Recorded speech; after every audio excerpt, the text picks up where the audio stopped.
Os cumprimento com a paz do Senhor. Amém. Carta de São Paulo aos Romanos, seu capítulo de número 12. Aos Romanos, capítulo 12.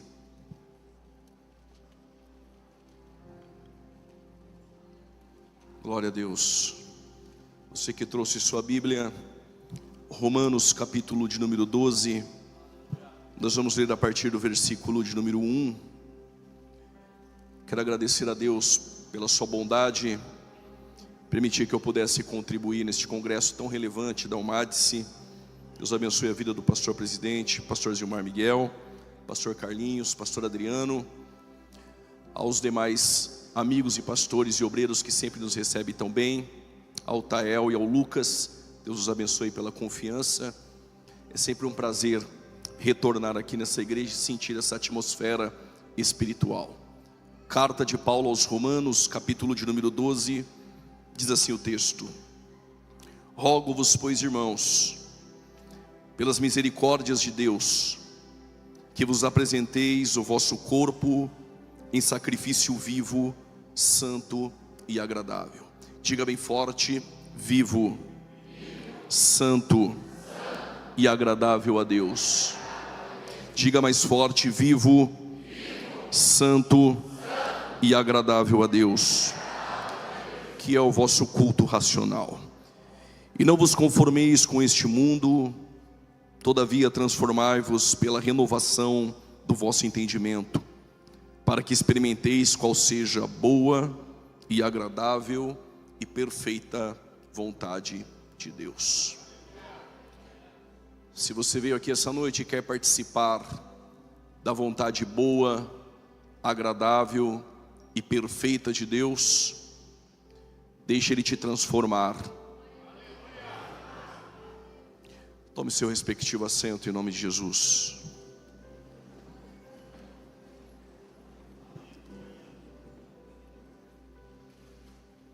Aldersgate é uma rua antiga ali em Londres, e nessa rua estava um missionário.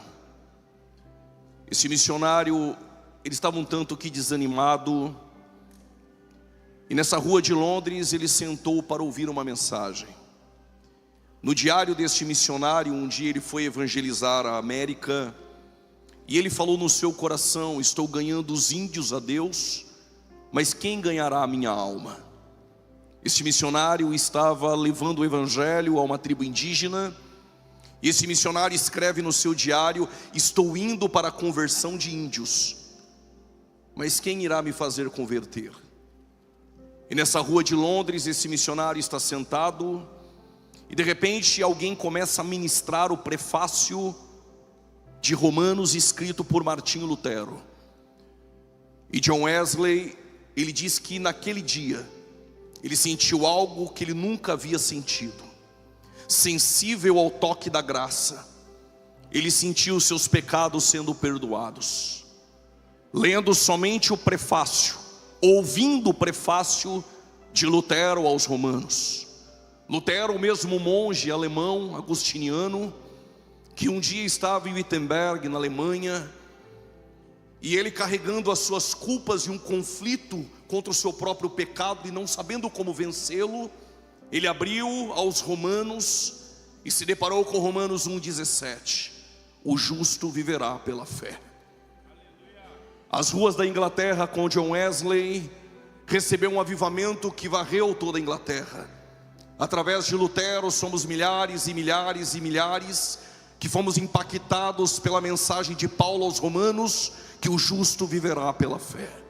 Mas foi Abacuque, dentro de um dilema, em uma visão dos caldeus invadindo Jerusalém, que ele percebeu que ainda que a figueira não floresça e não haja frutos da vide, e o produto da oliveira minta e não haja mantimento no campo, e nem vaca nos currais, todavia quem vive pela fé aprende a adorar mesmo sem ver a vitória. A carta do apóstolo Paulo aos Romanos, que impactou vidas, que esta mesma carta de Paulo aos Romanos essa noite venha nos encontrar sensíveis e quem sabe levantar jovens, homens e mulheres E através destes pregadores do Evangelho, através destes missionários, que podem incendiar essa geração. Quando Paulo escreve aos Romanos, Paulo está em Corinto. Corinto fora fundada na segunda viagem missionária de Paulo, quando mesmo saiu de Atenas e chegar em Corinto, e ficara por 1 ano e 6 meses ensinando depois de fundar esta igreja. Em algum momento que Paulo está em Corinto, ele escreve uma carta à igreja em Roma. E do capítulo 1 ao capítulo de número 3, Paulo vai tratar sobre a universalidade do pecado. Paulo, ele coloca gentios e judeus em sua frente, e Paulo nivelou judeus e gentios, dizendo: todos pecaram e destituídos estão da glória de Deus. O que Paulo está dizendo aos romanos é: todos carecem da justiça de Deus. Não há grego e não há judeu que não necessite da justiça, porque todos pecaram. Na verdade, a mensagem de Paulo para nós essa noite é: ninguém nasceu em berço evangélico, ninguém nasceu salvo. Todos nós estávamos destituídos da glória de Deus e necessitamos da justiça e do poder do Evangelho. Este mesmo Evangelho que impactou Paulo, circuncidado ao 8º dia, segundo a lei, fariseu, segundo a justiça, irrepreensível. O mesmo que estudou aos pés de Gamaliel, da linhagem de Hilel. O mesmo fariseu que guardava os mandamentos da lei de forma escrupulosa. O mesmo que encontrou a graça no caminho de Damasco. E a graça manifestada através da glória do dono da igreja. Paulo é lançado ao chão, porque a graça sabe nos colocar em nossos devidos lugares. E quando Paulo escreve à igreja de Roma, este mesmo Paulo que seria o doutor dos gentios, que iria padecer pelo nome de Cristo, pondera, o mesmo Paulo padeceu. Ele foi perseguido e quase morto em Damasco. Ele foi rejeitado em Jerusalém. Ele foi apedrejado em Listra. Ele foi açoitado em Filipos. Ele foi expulso de Tessalônica, chamado de tagarela em Atenas. Enfrentou falsos apóstolos em Corinto. Enfrentou as falsas feras em Éfeso. Preso em Jerusalém. Vai a Cesareia. E em Roma, Paulo continua carregando a convicção. E qual a convicção? Desde agora, a coroa da justiça está guardada. Alguém deu aleluia. Está guardada e reservada pelo justo juiz, não a mim, mas também a todos aqueles que amam a sua vinda. E este mesmo Paulo é como se desse um grito em Roma dizendo: este evangelho, dele eu não me envergonho, porque a cruz não é ortopédica, é essa cruz que me modela. Porque evangelho não te aceita como você é, evangelho te aceita como você está. E é desse evangelho que transforma homens, é desse evangelho que transforma caráter, é desta cruz que não é ortopédica, é desse evangelho que eu não me envergonho. E acredito que Paulo não está sozinho nessa. Todos aqueles sensíveis à mensagem da cruz, sensíveis à graça de Deus, que não se envergonham do evangelho, pode adorar a Ele essa noite. Do capítulo 1 ao 3, Paulo trata da universalidade do pecado. Judeus circuncidados, judeus eleitos, judeus que receberam a lei, porventura terão o privilégio. Receber a graça não está condicionado àquilo que você faz. Receber a graça não está condicionada se você é bom ou não, porque debaixo da justiça de Deus todos pecaram, não há um justo sequer, não há ninguém que faça o bem, e sendo assim, todos nós carecemos da graça. Oh, maravilhosa graça! Capítulo 4 e capítulo 5, Paulo usa exemplos de Abraão, de Davi, mas também usa o exemplo de Adão. Por um homem entrou o pecado no mundo, e a morte passou a todos os homens. Se do capítulo 1 ao 3 há a universalidade do pecado e a necessidade da justiça, no capítulo 4 e 5 Paulo menciona justificados pela fé, pela graça manifesta, pela fé operante. E Abraão creu, e isto foi-lhe imputado por justiça. Não porque Abraão era bom, porque diante dele, miserável homem que sou, mas pela fé operante, Abraão creu. E Paulo diz, e isso foi-lhe imputado por justiça. A palavra grega imputar é depositar na conta de alguém que nunca mereceu. Se sua conta estava vazia e você no fundo do poço, quando você creu, os benefícios da graça, os benefícios da salvação foram depositados em tua conta. Por causa desse aleluia eu explico. Justificados pois pela fé, temos paz com Deus. Existem aqueles que têm a paz de Deus, existem aqueles que têm a paz com Deus. O que é a paz de Deus? Estou na tormenta, estou na luta, estou na prova, mas estou tranquilo, eu tenho a paz de Deus. Alguém levantou a mão, eu repito, estou na prova, estou na luta, está todo mundo desesperado, o mundo está em crise, mas eu passo na tormenta, tendo paz com Deus. E por quê? Porque o meu Senhor está sentado em um alto e sublime trono. Se Ele está sentado, Ele está tranquilo, dizendo, eu tenho controle da história, eu tenho controle da tormenta, e essa paz o mundo não pode dar, mas quem tem a paz de Deus essa noite, adora mesmo em meio à crise.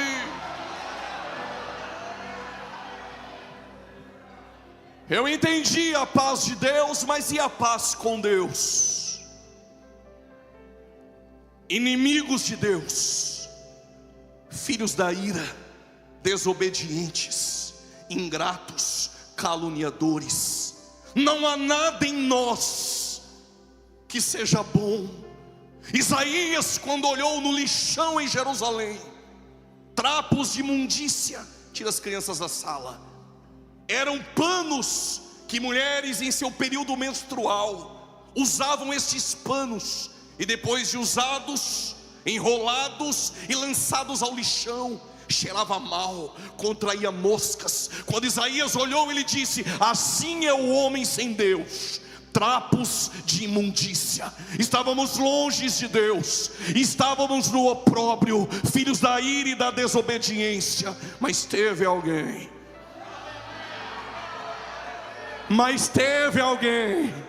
que no princípio ele era o Verbo, e o Verbo estava com Deus, e o Verbo era Deus, mas Ele se fez carne e habitou no meio de nós, e foi para o madeiro para nos reconciliar. Quem era inimigo de Deus, agora é sensível a Ele, é amigo dEle. Quem é amigo do mundo, diz João, é inimigo de Deus. Mas graças a Cristo Jesus, nós somos reconciliados e temos paz com Deus essa noite. Se do capítulo 1 ao 3, a necessidade da justiça e a universalidade do pecado, do 4 ao 5, a justificação aplicada pela fé operante, pela graça preveniente que habilita o pecador a reconhecer o seu estado de miséria. Mas capítulos 6, 7 e 8, há um drama de Paulo. É uma guerra entre a carne e o espírito. É aquele que vive uma vida de santificação, mas ainda carrega lutas. E por quê? Porque você não se tornou santo por frequentar culto, você não se tornou santo porque você dá oferta, você não se tornou santo porque vestiu a camiseta de sensibilidade, você não se tornou santo por aquilo que você faz. Ele te tornou santo por aquilo que Ele fez por você na cruz. E aqui não há mérito humano, o mérito é todo dele, o mérito está nele no Calvário. Santificados somos nós e vivemos uma vida de santidade, dependendo do Espírito Santo e da palavra. E sem a santificação ninguém verá a Deus. O dilema de Paulo, ele diz, permita-me dizer isso, Paulo usa uma verdade do casamento, mas para expressar uma luta que existe dentro de nós. E talvez não era uma mensagem para a juventude, mas tentação não respeita tempo de igreja. Tentação não respeita ministério ou carteirinha de convenção. Tentação vem para adolescente, tentação vem para jovem, tentação vem para os mais idosos. E Paulo, ele usa a figura do casamento e diz: o marido, ele é casado com a mulher. Enquanto eles estão casados, estão ligados pela lei. Mas se o marido abandonar a mulher, ou a mulher abandonar o marido sem que ele morra, e ela for de um outro marido, diz Paulo, ela comete adultério.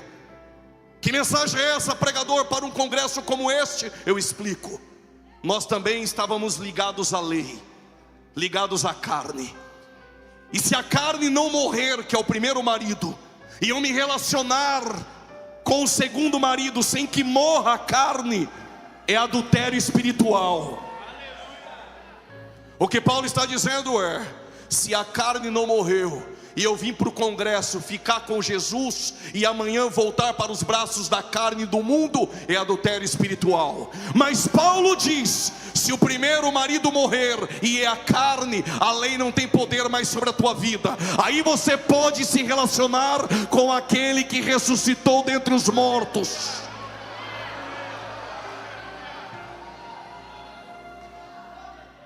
Aí Paulo entra em um dilema: o que eu quero fazer, eu não faço. Mas o que eu não quero fazer, quando eu percebo, estou fazendo. Miserável homem que sou, quem me livrará do corpo desta morte? Paulo está olhando para Roma, para um assassino e para aquele a quem ele matou, amarrado. E a culpa, e Roma colocava o assassino juntamente com o corpo daquele que morreu, que foi assassinado. Amarrados, colocavam presos, até que o assassino entrasse em decomposição e morresse. Quando Paulo olha isso, ele diz: aquele corpo, aquele cadáver é a carne que está em mim. Quem me livrará? Quem me livrará? Quem me livrará? Quem te livrará do desejo do vício? Quem te livrará do desejo da pornografia? Quem te livrará do desejo da carne e dos apetites carnais? Mas se você veio aqui essa noite, você pode ouvir o grito de Paulo e glorificar: mas graças a Deus por Cristo Jesus, que nos dá a vitória.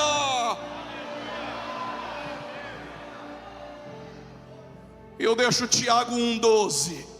Bem-aventurado o varão da almádice, que entrou por aquela porta, que vencer a tentação, porque depois de vencer e suportá-la, dar-te-ei a coroa da vida. Ser fiel até a morte, e dar-te-ei a coroa da vida. Só que Paulo agora entra no capítulo 9, 10 e 11 aos Romanos. Capítulo 9, o passado de Israel. Romanos 10, o presente de Israel. E Romanos 11, o futuro de Israel. O passado de Israel, a eleição. O presente de Israel, a rejeição dos judeus para com seu rei, que é Cristo. O futuro de Israel, uma restauração. Aguarde Israel, aguarde Israel. Prepare-te, ó Israel, porque um dia o seu Salvador virá da eternidade. Mas agora Paulo chega no capítulo 12, e agora a justiça é aplicada. Aqueles que foram justificados, santificados, agora eles carregam um dever prático. E qual é este dever? Paulo diz: rogo-vos, pois, irmãos. A expressão que Paulo usa, rogo-vos, é um apelo, de forma peremptória, de forma decisiva, de forma premente, com urgência. Paulo está gritando aos romanos: rogo-vos, pois, irmãos, pela misericórdia de Deus. Ele está levando eu e você para a misericórdia de Deus. Ainda que Paulo escreva em grego, a palavra misericórdia em hebraico tem 3 expressões que a definem. Reset, Rahamim e Raham. Raham, misericórdia, em Isaías 54:7 é útero. O que útero tem a ver com misericórdia? Para os judeus, para os rabinos, a misericórdia é o sentimento mais profundo que o homem pode ter. No entanto, Isaías faz um paralelo em hebraico, usando misericórdia como útero. O sentimento mais profundo é uma mãe gerar, e a misericórdia é um sentimento profundo. Paulo diz: rogo-vos, pois, irmãos, para o sentimento mais profundo de Deus, que em latim a miséria e cardia coração é pegar a miséria da humanidade e colocar sobre o coração de Deus, e Ele se compadece de nós. Paulo diz: rogo-vos, pois, irmãos, pelo sentimento mais profundo de Deus, que vos apresenteis como sacrifício vivo, santo e agradável. Paristeme é a palavra que Paulo usa para apresentar, e paristeme está no auristo. O que isso significa, pregador? Não estou pregando para impressionar homens, mas a riqueza das nuances em hebraico, paristeme significa se apresentar de uma vez por todas. Paulo está dizendo: rogo-vos, pois, jovens, pelo sentimento mais profundo de Deus, que vos apresenteis. Ele está dizendo: eu não quero que você se apresente neste congresso hoje e amanhã você volta a fumar maconha lá fora. Eu não quero que você se apresente aqui hoje e amanhã volta a beber cachaça. Paulo está dizendo: eu quero que você se apresente de uma vez por todas, pelo sentimento, alguém já entendeu e já levantou a mão, pelo sentimento mais profundo, se apresente de uma vez por todas.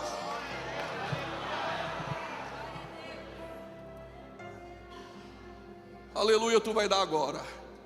Paulo diz: vos apresenteis de uma vez por todas, como sacrifício. A expressão sacrifício que Paulo usa é a ideia de uma vítima no altar. Vítima no altar é como uma ovelha, é como um cordeiro no altar. Este cordeiro, essa vítima, não pede mais para voltar. Chegou até aqui, jovem, não dá mais para voltar. Chegou até aqui, nem olha para trás, não dá mais para voltar. Mas eu tenho que me apresentar como sacrifício? Sim, como holocausto. E holocausto, todo holocausto que era entregue para Deus, carregava 3 elementos. Quantos? Oblação, libação e cheiro suave. Eu explico, eu vim para isso, eu vim fazer barulho. Se você leva um animal, qual a oblação? A carne. Qual o cheiro suave? A gordura. E qual a libação? O sangue.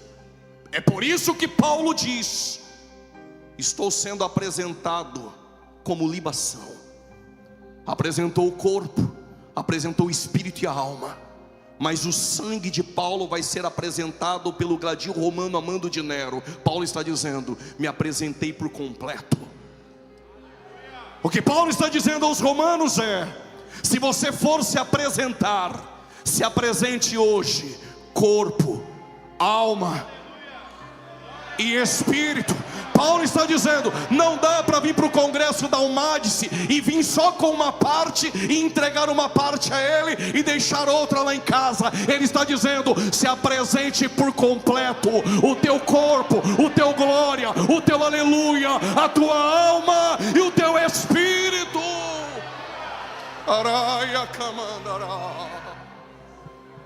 Rogo-vos, pois, irmãos, que vos apresenteis como sacrifício vivo. Quando eu li isso, eu fiquei perplexo. Eu vou ter que me apresentar como sacrifício vivo? Sim, pelo sentimento mais profundo de Deus. Se apresente de uma vez por todas. Mas como sacrifício vivo, na Bíblia só tem 2 sacrifícios vivos. O primeiro é Isaac. Abraão pegou o menino, amarrou o menino, colocou sobre o Moriá. Até porque Deus não pede o que é teu, Deus só pede aquilo que Ele dá. Eu vou repetir: Deus não pede o que é seu, Deus só pede aquilo que Ele dá. Por causa daquela mão direita levantada, eu vou explicar. Deus só te pede algo hoje quando ontem Ele já deu. Permita-me sair do contexto. Penina gerou 10 filhos, Deus não pediu nenhum. E por quê? Quem gera segundo a carne, gera sem propósitos. O que é gerado sem propósito, Deus não quer. Tem gente fazendo muito, mas fazendo sem propósitos. Mas conheço uma mulher que lá no culto em Siló,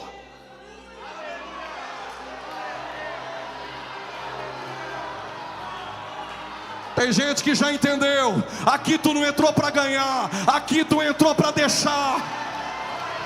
Vou repetir: o pregador não é triunfalista, não vim te dar vitória, não vim te colocar no palco. Eu vim dizer: evangelho, aqui tu não entrou para ganhar, aqui tu entrou para perder e para deixar.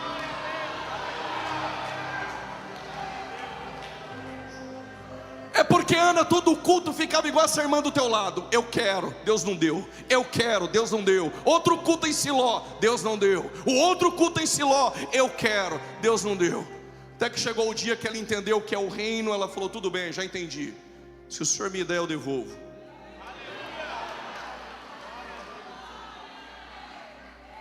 O que é gerado segundo a carne, Deus não quer.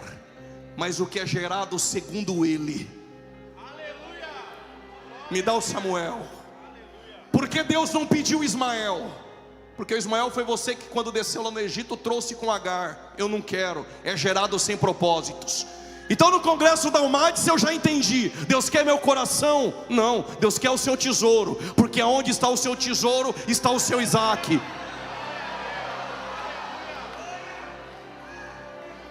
Então pega o Isaac, amarra o menino e leva para o Moriá. Quando chegou no Moriá, o menino amarrado, o sacrifício é vivo. Quando Abraão levantou o cutelo, o anjo disse: pare! Eis ali o carneiro. Como os assembleanos estão no culto, eu tenho que dizer isso. Quando Abraão amarrou o menino, levantou o cutelo e viu o carneiro, agora eu entendi o que Jesus disse: Abraão viu meu dia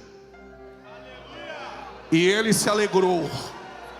O que ele viu? A maquete do Calvário. É por isso que ele disse: antes que Abraão existisse, eu sou. Tu vai dar aleluia agora. Se você entrasse em uma escola rabínica, você nunca iria dizer: eu sou aluno. Você iria dizer: Hanit Talmidi, eu aluno. Por que não sou? Porque sou o que sou, somente Ele é. Quando ele disse: antes que Abraão existisse, eu sou, ele estava dizendo: eu sou antes de Abraão. Segura essa agora, você é inteligente. A expressão que Jesus usou, ego em mim, no grego, é a mesma da Septuaginta, RE, Asher, RE, de Êxodo 3,14. Pregador, não entendo nada de grego ou de hebraico, eu vou te explicar. Ele diz: eu sou antes de Abraão, eu sou aquele que falou com Moisés na sarça, e Abraão viu o meu dia, e se você não se alegrar, Abraão se alegrou.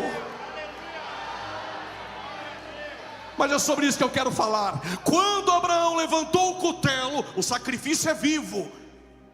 O anjo disse: pare, eis ali o carneiro. Se o sacrifício é vivo, por que Deus não aceitou? É vivo, mas não é santo, e não é agradável. Mas eu conheço um sacrifício vivo. Parece que alguém aqui conhece. Tem alguém lá no fundo que conhece. Tem alguém aqui que já manifestou que conhece Ele também. Me parece que aqui também tem alguém que conhece esse sacrifício vivo. Ele deixou a eternidade. Quem é Ele? Não teve por usurpação ser igual a Deus, mesmo sendo em forma de Deus. Pregador, mas se Ele era em forma de Deus, então Ele não era Deus. Tem duas palavras gregas para forma. Se você morasse em São Paulo, quando eu disser a primeira, tu já sabe, é rolo. A primeira no grego é esquema. Esquema até parece ser, mas não é. Tem gente que até parece ser, mas não é. Tem até boa oratória, mas não é. Faz até um cutuca teu irmão, fala para 2 ou 3, mas não é. Engrossa até a voz da pregação, mas não é. Tem até movimento, mas não é. Tem até entretenimento, mas não tem Bíblia. Tem movimento, mas não tem presença. Mas a Assembleia de Deus está procurando Bíblia, está procurando presença.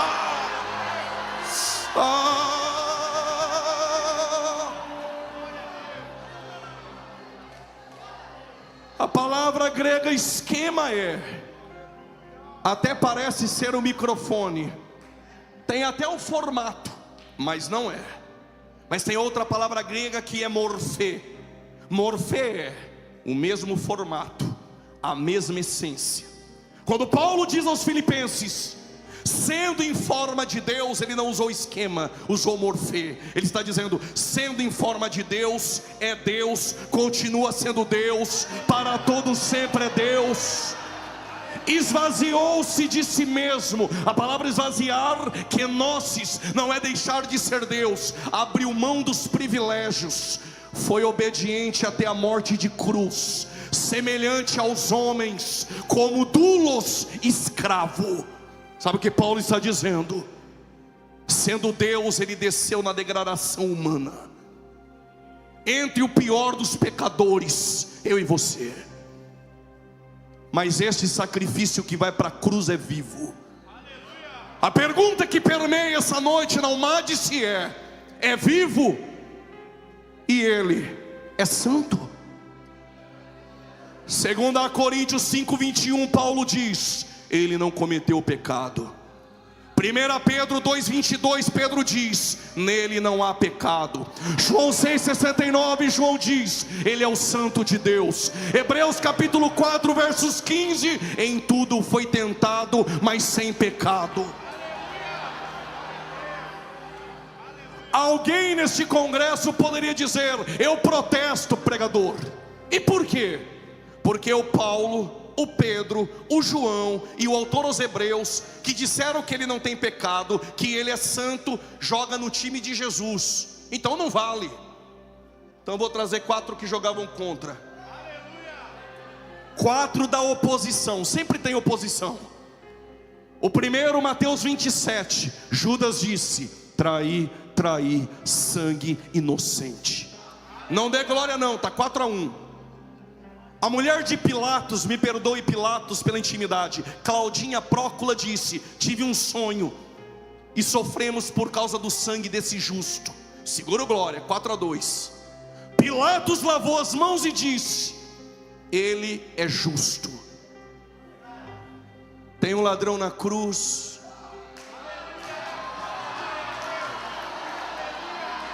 Este mal nenhum fez. Tu tá achando que eu saí da Paraíba, cheguei em Campinas, esqueci a mala em casa, cheguei em Camboriú nesse congresso para empatar o jogo? Quando Jesus entregou ao Pai o Espírito, tem um centurião escondido, 007, dizendo, verdadeiramente, alguém já levantou da cadeira, eu já tinha pulado dela, verdadeiramente, Ele é o Cristo, o Filho do Deus vivo.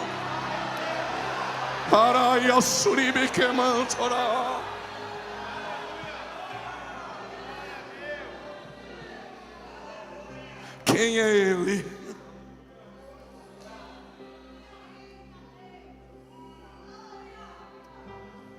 Eu não sei se você pegou. Paulo pediu, rogando, que eu e você se apresentasse como sacrifício vivo. Agora tu entendeu. Tu não apresenta como sacrifício vivo porque tu canta bem.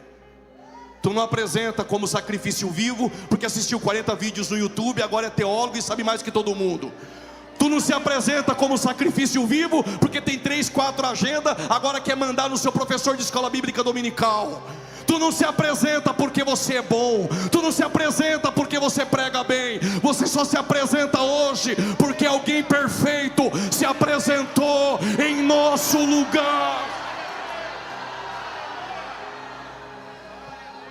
Estou sentindo uma graça essa noite. Aí Paulo diz: este é o culto racional. Ó, culto racional, lógicos, é um culto lógico. Mas o culto racional, Paulo não está dizendo que é só um culto com entendimento, é um culto completo. Mas o culto completo de Paulo é: quando eu me apresento, eu já estou cultuando. Se tu não entendeu, eu explico. Culto para Paulo não começa às 19 horas e termina depois da bênção apostólica. Culto é dentro do Uber, culto é lá no meu trabalho, culto é passando roupa, culto é dirigindo o carro, culto é tomando banho. Quando eu me apresento a Ele, eu já estou adorando a Ele.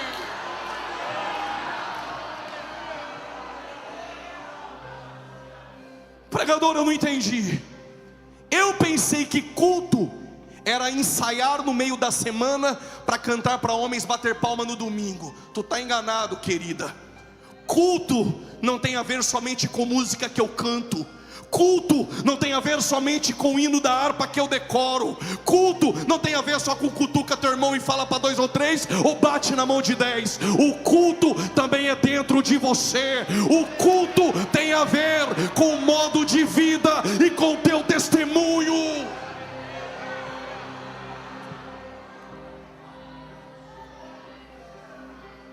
Como eu não vim para fazer amigos, mesmo que alguém não esteja gostando, eu vou repetir: culto não é só ensaiar no meio da semana para cantar domingo. Culto é testemunho, culto é conduta de vida, culto é viver o Evangelho em sua plenitude.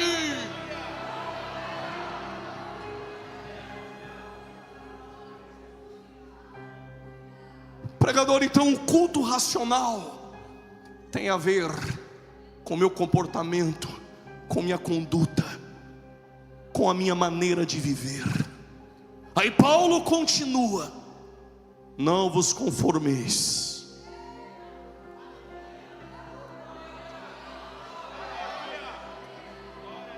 Não vos conformeis com este mundo. Paulo, ele usa a expressão conformar, ou seja, quem se apresentou de uma vez por todas, não deixa o mundo te modelar segundo o seu padrão. Tem padrão do mundo, mas tem o padrão de Deus. E padrão de Deus, Ele não negocia. Tem um crente lá no fundo, eu vou repetir: padrão de Deus não se negocia. Aumentou o número de crentes, eu vou repetir: padrão de Deus não se negocia. Padrão do mundo, Deus é amor, então eu cultuo do jeito que eu quero. Deus é amor, então eu faço o que eu quero. Aliás, a motivação é boa. Quem ensinou você isso para você ensinar aos jovens? Deus não trabalha com boas motivações, Deus trabalha com princípios. Eu queria manter isso positivamente, mas eu não aguento. Intenção boa, lá vem ele, segundo o coração de Deus, ungido na casa do Pai, ungido em Judá, ungido em Israel. É rei, é o cara, tem coroa, tem lança, tem espada, tem escudo, tem exército, tem palácio. Quando está vindo, fazendo festa. A música que está tocando, pentecostal. A motivação é boa. E por quê? Está trazendo a arca. A arca estava esquecida, agora está trazendo. Está trazendo aonde? A motivação é boa. Deus é amor, Ele aceita. Está trazendo aonde? Ele inovou. E a igreja está querendo inovar. Está tirando a presença do ombro dos levitas e está colocando em carros novos. Tem alguém entendendo?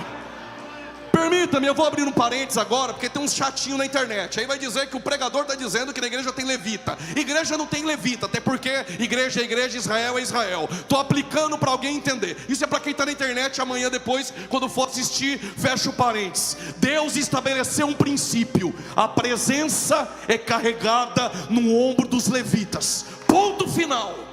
Agora vem Davi, está inovando, carro novo, boi novo, a igreja está lotada, está cheio de jovens lá, é novo, está atraindo. E a música é boa. Quando ouço, até lembro do meu passado, me faz até chorar. E lá vem Davi fazendo festa. Na era de Nacon, não tem pedra, não tem buraco. Como que os bois tropeçaram? Era Deus dizendo: Davi, tua intenção é boa, mas o princípio foi quebrado. Deus colocou o pé na frente dos bois na era de Nacon e disse: pare a festa,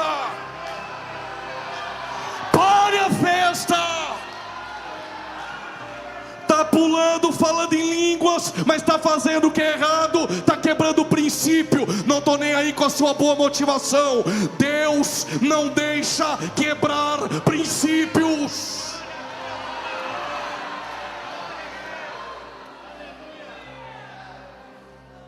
Mas aí tem sempre alguém na internet, é tipo usar. Agora o usar vai colocar na internet. Gente, pare com isso. Deus é amor. Esses crentes pentecostal é quadrado, redondo. É esse mundo que facilita. Houve uma ruptura em usar, e Deus disse: volta, Davi, e traga da maneira que eu quero. Não vos conformeis com este mundo. Não deixe o mundo te padronizar. A ênfase e a máxima essa noite é: eu não permito que o mundo me padronize. Por quê? Porque eu fui transformado. Alguém sensível já entendeu e levantou a mão direita? Eu vou repetir nesse púlpito: o mundo não vai me padronizar, porque eu fui transformado.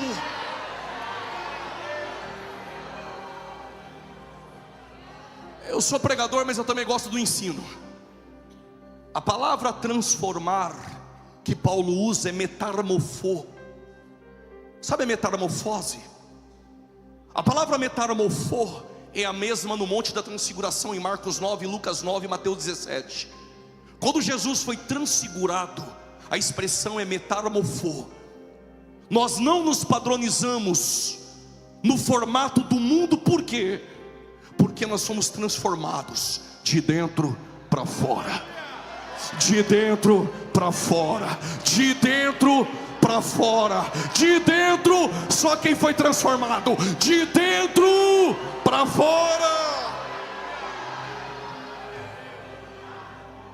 Enquanto quem foi padronizado no padrão do mundo está dizendo lá fora, a Bíblia precisa ser atualizada. Quem foi transformado está gritando: ela é inerrante, inspirada, inexorável, irrefragável, absoluta. Enquanto quem não foi transformado e foi padronizado no padrão do mundo está dizendo lá fora: Deus agora é mãe. Mas quem foi transformado está dizendo: a minha Bíblia diz que Deus é Pai, Abba Pai, Ele é Pai. Enquanto o mundo lá fora está gritando, padronizado, dizendo: menino pode colocar calça apertada, falar como menina e pode namorar menino. Quem foi transformado está dizendo: Deus fez macho e fêmea, macho e fêmea.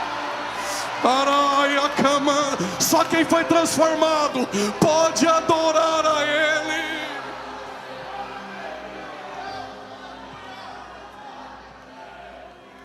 Quem se conforma com este mundo, lá na casa do seu pai está dizendo: a verdade é relativa, o que para você é verdade, para mim não é. Mas quem foi transformado está dizendo: esta palavra, mais atual que o jornal de amanhã, ela é a verdade absoluta. Vou repetir: absoluta.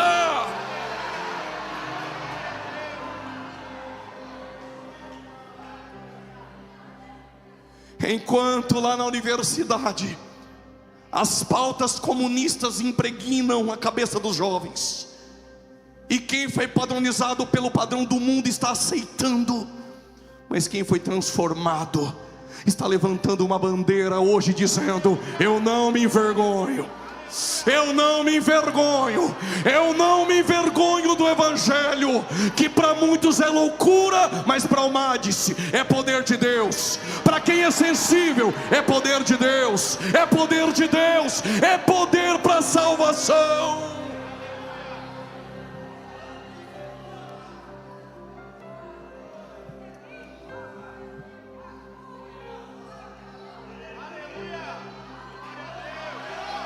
Tem os transformados aqui.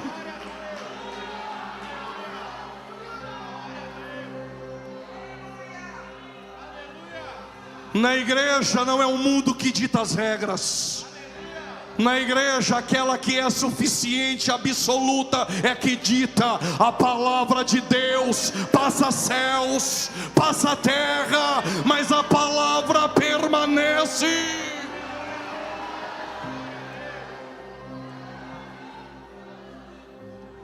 Mas transformai-vos na renovação da vossa mente. O que renovou a mente do crente? Um dia, era uma quinta-feira, ele estava sentado com os 12. A última semana foi a semana mais difícil. Não houve milagres. Jesus falou mais de inferno do que de céu. Os discípulos estão com o olhar abatido, o coração dos discípulos perturbados. Judas já abandonava a mesa. E por que abandonava? Porque Jesus disse que iria para a cruz. O que Judas esperava, pastor Gilmar, era um gabinete com ar-condicionado, uma mochilinha do lado, e tinha que marcar atendimento com ele. Mas quando entendeu que evangelho é renúncia e cruz, abandonou o barco e foi embora. Deixa abandonar o barco quem nunca foi dos nossos. Alguém levantou a mão, tem que ser homem para levantar essa mão.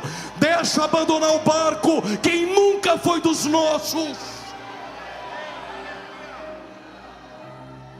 Aí Jesus olhou para os discípulos.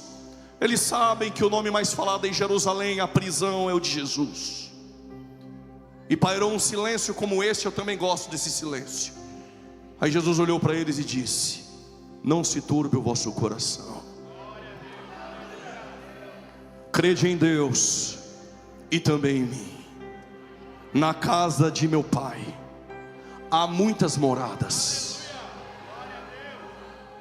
Vou preparar-vos um lugar.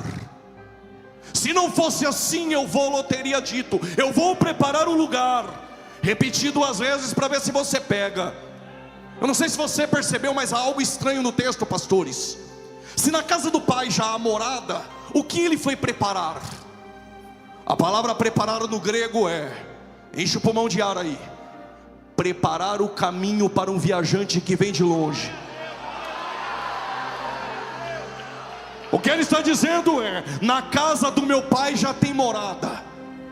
Eu vou preparar um caminho para vocês virem depois. Que caminho é esse? Eu não sei se você vai pegar. É o caminho do último do Santo dos Santos, que é o ventre de uma virgem. Tira as crianças da sala, eu vou repetir só entre nós. O caminho começa desde a eternidade e percorre o último do Santo dos Santos, que é o ventre de uma virgem. E lá o véu vai ser rasgado de dentro para fora. Estou falando em parábolas. O caminho do Getsemane, o caminho do Gólgota, o caminho das dores, o caminho do sepulcro, o caminho da ressurreição, o caminho da sua ascensão aos céus. E ele diz: e eu virei, e eu virei, e vos levarei para mim mesmo. Para onde eu estiver, estejais vocês também. Até aqui tudo bem. Eu não sei se na Almade se tem, mas todo lugar tem um igual Tomé. Jesus explicou, aí o Tomé levantou: falou: Jesus, o Senhor vai preparar o caminho, casa do Pai já tem morada, mas aonde está o caminho? Quem sabe o Tomé pensava que o caminho era o templo, um espaço geográfico. Quem sabe Tomé pensava que o caminho era a guarda do sábado, um dia da semana. Mas os céus me trouxe para lhe dizer essa noite: o caminho não é um espaço geográfico, o caminho não é um dia da semana, o caminho é uma pessoa. Eu sou o caminho, a verdade. Alguém já levantou da cadeira? Alguém já levantou? Eu sou o caminho, a verdade e a vida.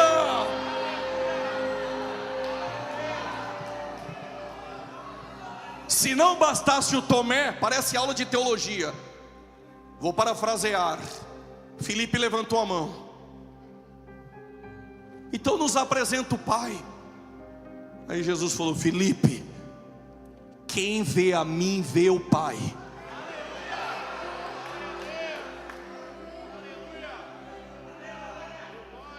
Glória a Deus, tu vai dar agora. Ele está dizendo: Filipe, quem vê a mim vê o Pai. Ou seja, eu, o Pai e o Espírito Santo somos um.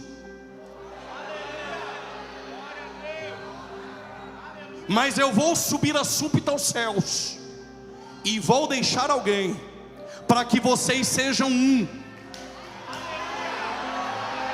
assim como nós somos um.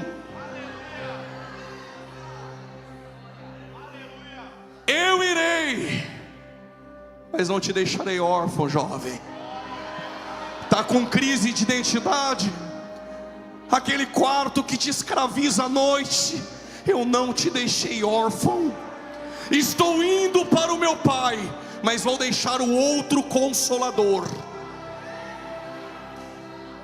A palavra outro pode ser no grego héteros ou alos. Ou seja, Gálatas 1:8.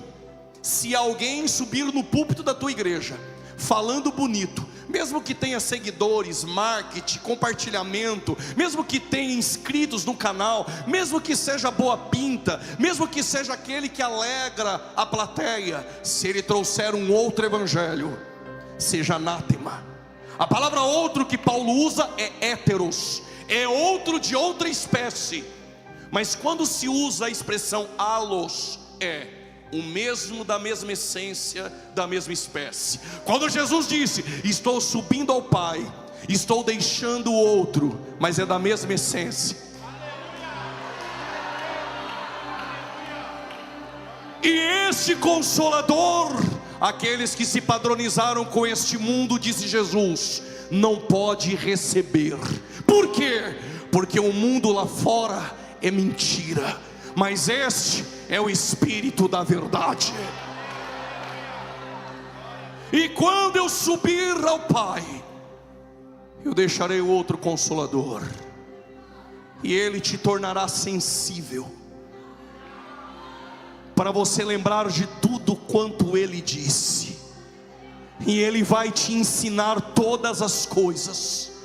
E é esse Espírito que trouxe em nós a renovação da nossa mente. E quando nós recebemos este Espírito, olhem para cá, abaixa o fundo por gentileza, toda atenção é pouca. Façamos o homem a nossa imagem, segura, conforme a nossa semelhança. É um padrão, é um formato, na semelhança de Deus, o padrão moral de Deus. Este é o homem. Mas como é jovens, eu vou facilitar. A minha avó e a tua bisavó, com certeza lá na sua casa, ou na casa dela, você já viu isso. Passa de mãe para filha. Você vai usar também. Tem uma forma de assar bolo, antiga que só. Um dia essa forma caiu no chão, pode ter certeza, e é torta, mas não joga fora. E todo bolo que assa nela sai torto. A primeira forma que Deus fez no homem foi uma forma perfeita. Mas quando Adão caiu, ele deixou uma dívida na mesa de Deus impagável, e a primeira forma entortou. todas as outras formas que estão em Adão vão sair tortas. Todos os bolos saem tortos. Mas vem na cruz um segundo Adão.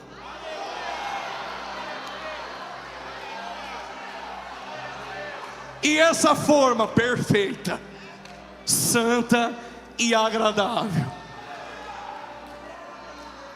E todos que nele crê terão uma forma que estava deformada, agora transformada, padronizada no padrão dele. Esta é a renovação da nossa mente. Para você entender melhor, Paulo diz: ele nos libertou e nos transportou. Segura, transportou é mitisteme, significa remover de um lugar e levar para outro. Ou seja, Deus não te leva para um ambiente sem que antes Ele não tenha preparado. Ele colocou Adão num ambiente perfeito. Quando a forma entorta, ele sai desse ambiente e vai para um ambiente de trevas. Mas agora vem uma outra forma perfeita. Para quê? Para te libertar e te transportar das trevas para o reino da luz do seu Filho amado.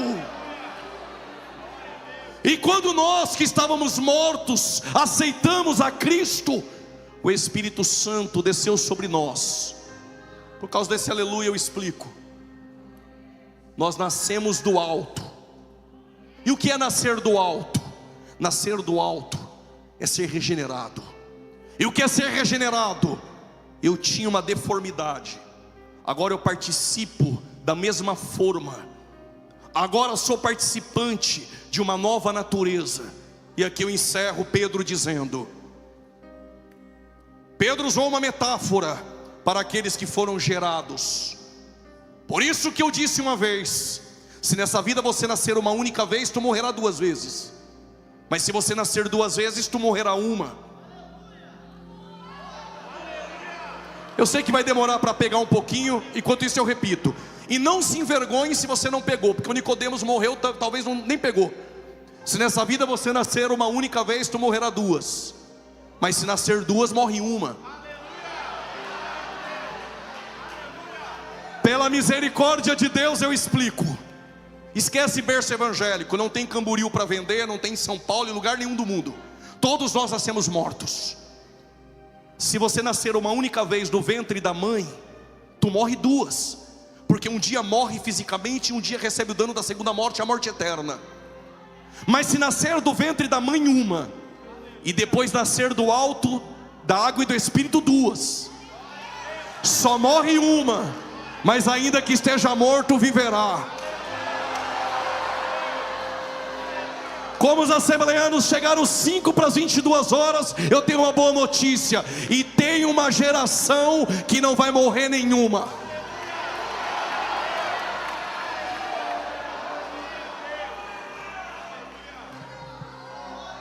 Vocês me aguentam mais 3 minutos, eu encerro. Aí Pedro diz, vou parafrasear o que Pedro parafraseou. Não sei se você entendeu, talvez nem eu. Pedro diz: se pegar uma porquinha, levar para dentro do seu condomínio, aqui em Bombinhas, dar um banho nela, talquinho, lacinho e colocar nominho nela e deixar dentro do seu quarto, o dia que a porquinha escapar, Pedro diz: volta para a lama. Aí Pedro diz: se pegar um cachorrinho, um maltês, dar um banhinho no pet, lacinho, nominho, levar para passear, fazer xixi lá fora, enfim, no dia que ele comer algo e passar mal, sabe o que Pedro disse? Ele vomita e come do vômito. Não diga credo, porque credo significa eu creio. Sabe o que Pedro está dizendo? E aqui eu encerro. Quem é sensível e tem a sensibilidade vai pegar aqueles que se apresentaram de uma vez por todas, aqueles que foram transformados, renovados no entendimento, não volta mais para a lama e não come mais aquilo que vomitou. Só quem foi transformado, vou repetir, só quem foi transformado